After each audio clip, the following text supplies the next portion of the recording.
If you use Microsoft Edge and you want a cleaner browser, one of the quickest things you can do is hide tab groups from the favorites bar. This is really useful if you like keeping things minimal, or if tab groups are making your toolbar feel crowded and harder to use.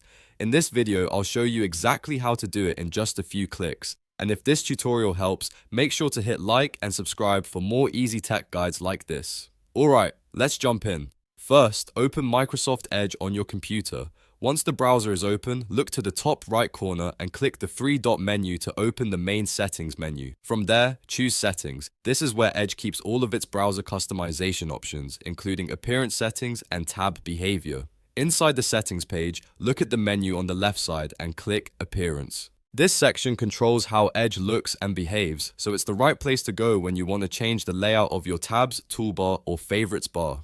Now scroll through the appearance options until you find the tab section. In this area, you'll see different options related to tab display and organization. One of those options is the setting that controls whether tab groups appear in the favorites bar. What you want to do next is find the option that says Show tab groups in favorites bar. By default, this may be turned on, which means your group tabs can show up in the favorites bar area. To hide them, simply toggle this setting off. The moment you turn it off, Edge will stop displaying tab groups in the favorites bar, giving you a cleaner and less cluttered look. That's really all there is to it. No extra steps, no complicated menu changes, just a quick appearance setting adjustment. If you don't see the change immediately, give it a second and check the favorites bar again. In most cases, the setting updates right away. This is a great little tweak if you use Edge every day and want your browser to feel more organized. It's especially helpful if you already manage your tabs in other ways and don't want tab groups taking up space in the favorites bar.